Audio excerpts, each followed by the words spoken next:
Coming up on CPTV, school shootings and violence are a cause of concern for many students. A number of informational fairs will take place at CPHS over the next few weeks, and the CP Hockey Club faces off against their rival Lake Central for the Roper Cup. CPTV is up next.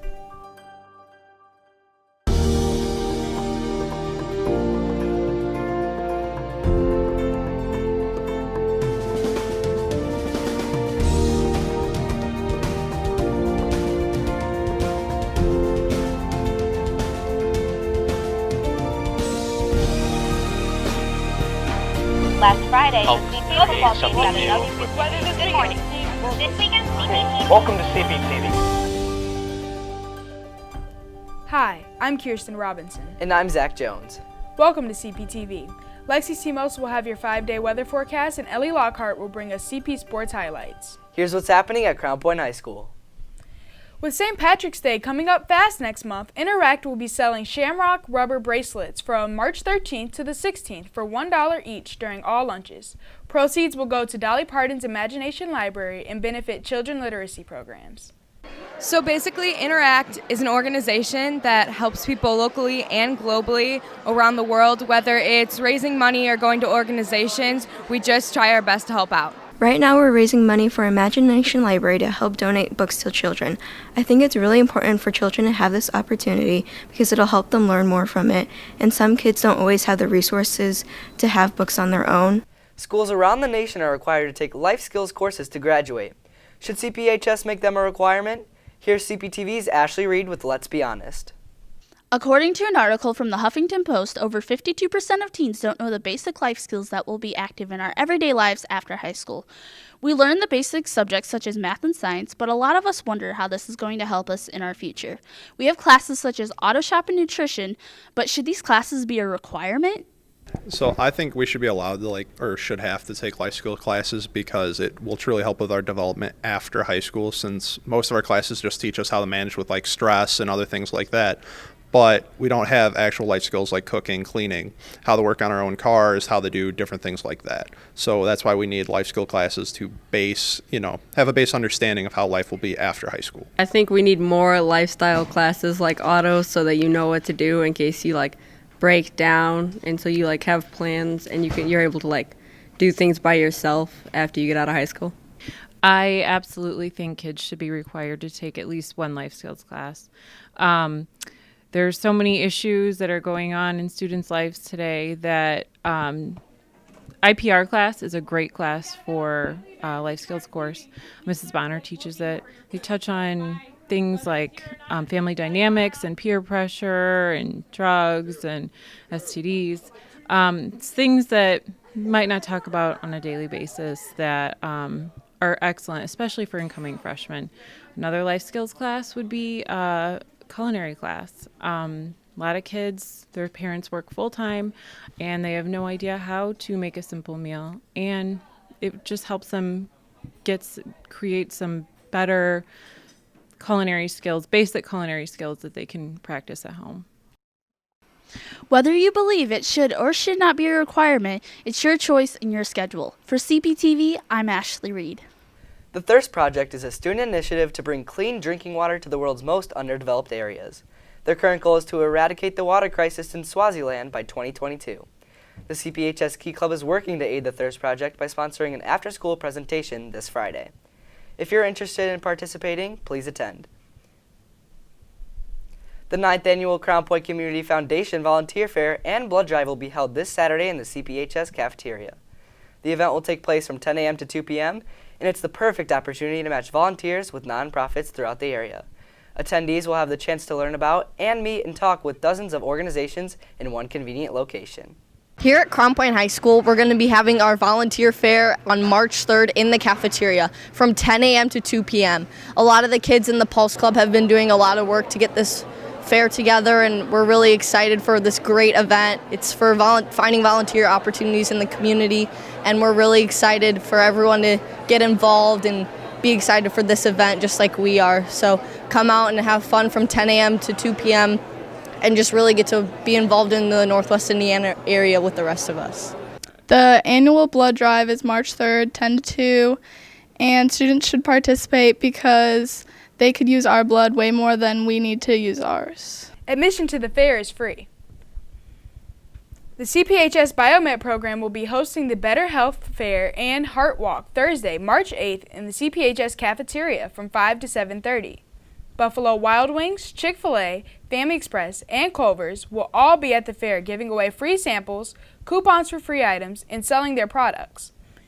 Indiana University Northwest, Ivy Tech, and Purdue University Northwest will also be on site promoting their health-related programs. The fair will also include activity stations, raffles, games, and more. 2 weeks ago, 17 students were unfortunate victims of a school shooting in Parkland, Florida. Since there have been numerous threats against schools across the nation, making parents, students, and administrators alike question, is school a safe environment, and what can schools do to ensure student safety? Here's CPTV's Peyton Belcher with students' thoughts. An epidemic of violence has swept the nation recently, and its target, schools. Since the February 14th school massacre in Parkland, Florida, police have recorded over 50 threats per day against American public schools. Our own Crown Point High School fell victim to a threat on February 20th. All of this has left students across the nation wondering, are we really safe? I mean, it's really kind of nerve-wracking, to be honest. I think one thing to make the school safer would be to put more police officers around the building. I think a good thing to do for our school to be a safer place is to have like a safety course for teachers to go through so they can carry firearms in their class. Regardless of student opinion, CPHS administration is active in trying to make our school a safer place. In terms of Crown Point being equipped, I think we do a great job of going through our drills and having our teachers, going through conversations with our students. I don't think there's ever a way to be truly prepared until the moment, but I think we do the best that we can in covering all of our bases. I just rely on the people who have a specialty in that field to help me try to make smart decisions if something would happen. So just as we continue our training and, reporting things if we see something, say something, using the hotline and whatnot, and just being vigilant, not only as teachers but as a school community. For CPTV, I'm Peyton Belcher. There's been a lot of rain lately, but is it safe to say snow isn't something we have to worry about for the rest of this week? When we return, Lexi Simos will bring us our 5-day weather forecast. Oh, emojis! I thought the conversation just got dumber. Ugh, internet trolls, just ignore them. I like you just the way you are. I believe in you! She's a hugger. Give her a squeeze. Help up the hand. Ah, there you go. Thanks, mate. You're killing it, Jane!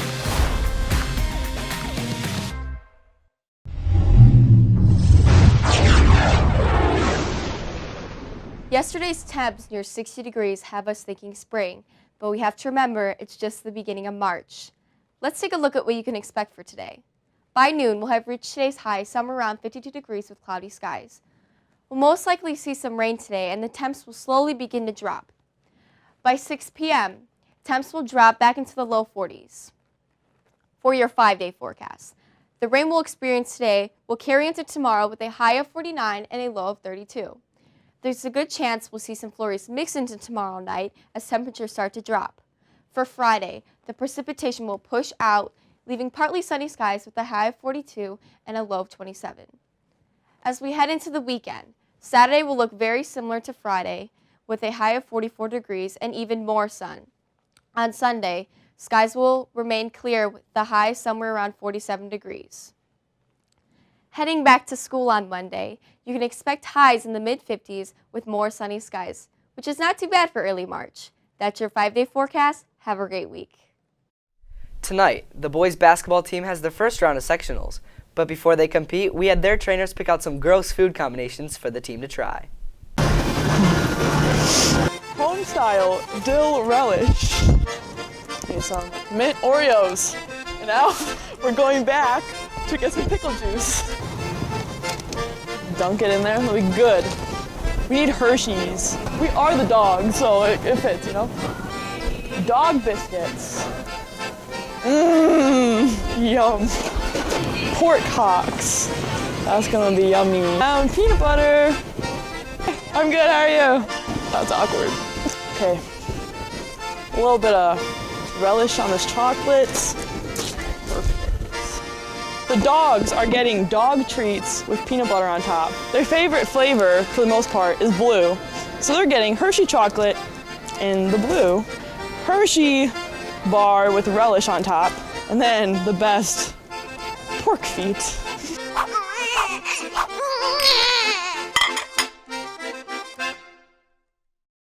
How's the hair look? Does it look good? Tyler, how do I look? Three, two, one.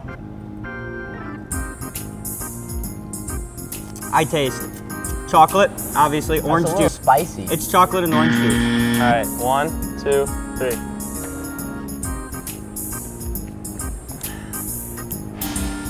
Yeah. Chocolate. Yeah, I taste some chocolate. Orange juice. Chocolate and orange juice. No, apple juice. Orange juice. I don't taste any orange juice in there. Chocolate and orange juice we're gonna go with? Yeah, something like that. Chocolate and orange juice. Chocolate and orange juice. It was blue Gatorade with chocolate syrup. Blue Gatorade. Blue Gatorade. Yeah, Jacob's blue Gatorade. Tummy's getting a little worked up. 3, 2, 1. Oh my god. Oh, it's so sticky. I try eating a spoon. What is that? Is that peanut butter? Okay, it's peanut butter. Peanut butter and I'm going almond. and a big nut. Actually. No. What's the second thing though? I can't, there's so much. I'm gonna put it on the opposite side of my mouth, see if I can taste it. Is that dog food? Dog biscuit and peanut butter. Yeah, it's a dog treat with peanut butter. Dog food, bro. High five. I kind of like that. High five. Peanut butter and a dog biscuit. Oh, what the? You can thank Taylor McEwen for that. That's disgusting, actually. I'm gonna get the water in front of you. Who bit my cup? You. Oh yeah. Eat it in 3, 2, 1. That's easy. Chocolate bar and pickle. Ah. Yeah. Doesn't taste that bad. That's absolutely disgusting. I like it. Oh, What's not to like about it? Somebody take that away from me. Pickle, I need my good. Water. Chocolate, good. Oh. You know? Ooh. Oh, I smell the no. pickle. Heck no. I smell the pickle. I think mine fell off.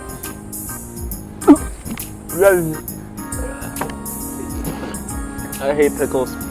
I can't do that one. It's a pickle. What else? Pickle with what? A Hershey bar with That's what I thought. That's what it felt like. Oh, that's good. Oh, Ew, that is what? disgusting. That's bad. The CP Hockey Club faced LC for the Roper Cup Saturday night. Ellie Lockhart has the details from the game in CP Sports right after this break. This year, patriotism shouldn't just be about pride of country. It should be about love. Remember that to love America is to love all Americans, because love has no labels.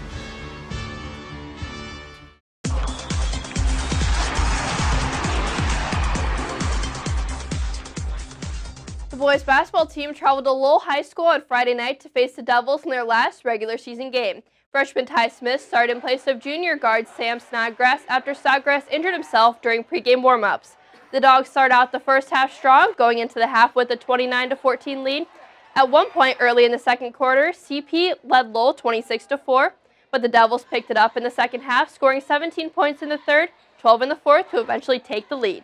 But the Dogs made some clutch free throws towards the end of the game to pull out the 49-43 win. Senior Ilya Gerodimos led CP scorers with 13 points. The Dogs finished the regular season 11-12, now faces Lake Central tonight for the first round of sectionals. The game tips off at 6 o'clock at LC. The Crown Point Hockey Club traveled to the Midwest Ice Rink Saturday night to face off against rival Lake Central in front of a full house for the Roper Cup. Crown Point's Brendan Hegedus and Paul Crook combined to get the first goal of the game early in the second period, putting the Dogs at a 1-0 advantage. LC then scored back-to-back goals to take a 2-1 lead, but CP scored again towards the end of regulation to tie it up and send the game into OT. A costly penalty by CP in overtime gave LC a man advantage, and the Indians were able to get a goal in the power play to win it 3-2 in overtime. CP had 2 swimmers and a diver at this year's IHSAA state finals in Indianapolis. Evan Holland swam the 200 freestyle and the 500 freestyle in prelims, while Christian Micert swam the 100 butterfly. Both swimmers qualified for finals and competed the next day. Micert held his spot and placed 11th in the 100 butterfly with the personal best of 50.47 seconds. And Holland improved his placing and finished 11th in the 500 freestyle with a new season best of 4 minutes and 39.97 seconds. Milton Roberts placed 28th among all divers. The gymnastics team traveled to Valparaiso High School for the sectional tournament. The team placed 4th overall and scored a team high of 110.1 points. Sophomore Lenny Costuris had an overall score of 35.675, and sophomore Paige Hine finished with an overall score of 36.15, leading the team in scoring. And lastly, much discussion has taken place regarding the NFL, CTE, and concussion protocol. However, focus is starting to shift more so to youth football and the possible start of CTE in these young athletes, resulting in many football youth organizations banning tackling until the age of 12. CPTV's Andrew Mild recently had the opportunity to sit down and speak with a number of players and journalists who have been around the game for years. In 2015, Will Smith starred in the movie Concussion, playing Dr. Ben Almalu, the famous pathologist who found the degenerative brain disease CTE, and former Steelers center Mike Webster. But unusually the topic on CTE is brought up, we usually bring up players like Dave Dearson, Junior Seau, and Aaron Hernandez. All but once former high school football players that started to develop a disease that eventually take their life. A human being will get concussed at 60 Gs. A common head-to-head contact on a football field, 100 Gs. Crown Point athletic trainer Trent Trump deals with every concussion suffered by a CP athlete. He also gives an impact test to the kids recovering from concussions. I think that kids are at the high school level kind of emulate what the college players do, and what college players do, they emulate what the professionals do. David Hall played football at North Judson High School and at Ball State University. And after his playing days, he covered the Notre Dame football team and now covers the Chicago Bears for the Chicago Tribune. My favorite player growing up was Gary Fensick for the Bears. I was a defensive back who thought that he was, tackled in the way that people tackled in those days. You lead with your head, and you had to if you were a physical player. This is John Yurkovich, former defensive lineman for the Packers, Jaguars, and Browns. We sat with Yurkovich about the controversy on football and head injuries. If you had a soft melon, which is if you were susceptible to concussions and you'd get headaches and you couldn't play, you'd be light sensitive or something like that, you were out of the league. And you knew it. You've seen it happen to a guy, and then the next thing you know, that guy can't play anymore. And that's it, and he's done. Crown Point current athletic director Bill DeRula played linebacker for Andrean High School and then went to Franklin College to continue his football career. No matter what you put on someone's head, it's not going to protect them from a concussion. David Warney played wide receiver for the Bulldogs and graduated with the class of '96, while being an all-state wide receiver, and was the 1995 Crown Point MVP. Warney now owns one of Crown Point's favorite restaurants, Station 21, and is the Crown Point School Board president. They're natural weapons to football players. We've all heard, football players treat the helmets, when they put them on their head, as if it's a weapon and they can attack with it and lead with their head. And so, yes, making them safer is a good thing, but it just continues to add that security to use my head as a weapon. We see it all the time. Football helmets are awesome, and ultimately a lot of people think that there's a concussion-proof helmet and stuff like that. That's not the case. Football helmets are designed for one thing, and that is to prevent skull fractures. And in all of the years I've been here, we have never had a skull fracture. We've had multiple concussions, but we've never had a skull fracture. Anybody that played football over the course of time, whenever you had your first, any type of trauma with your helmet-to-helmet contact theoretically is a concussive force on your head.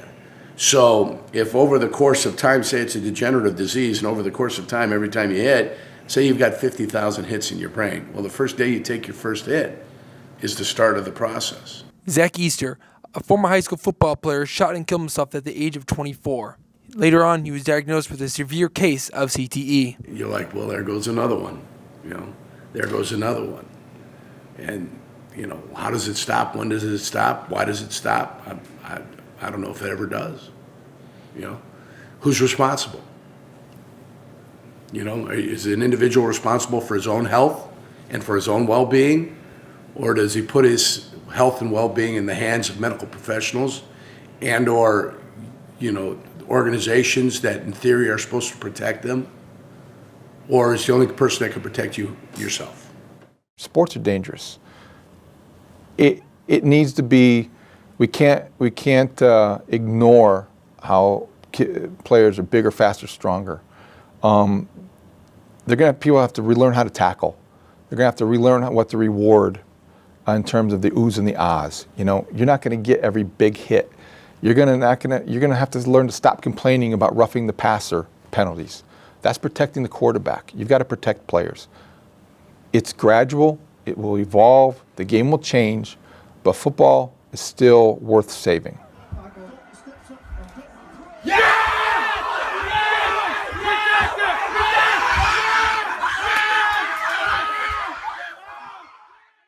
The CPHS Theater Department is getting ready for this year's spring musical, The Little Mermaid, a love story following a mermaid and soon-to-be prince searching for her voice.